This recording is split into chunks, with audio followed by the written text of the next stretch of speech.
নমস্কার বন্ধুরা, আমি doctor Dwaipayan Chatterjee, consultant orthopaedic surgeon. আজকে একটা খুব ইম্পর্টেন্ট বিষয় নিয়ে আবারও আলোচনা করব। এটা আমি আগেও বলেছি, আজকে আরেকবার সেই ব্যাপারটাকে রিইটারেট করব।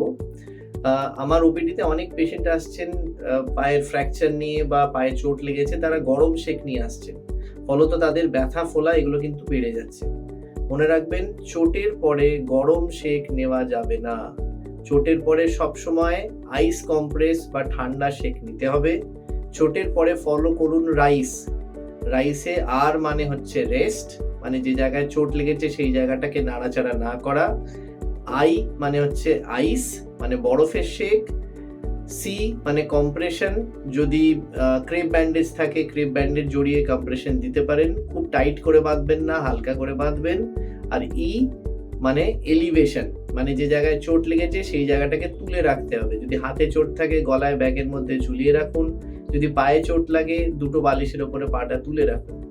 তাহলে এই RICE, R for rest, I for ice, C for compression and E for elevation, এই জিনিসটাকে ফলো করুন।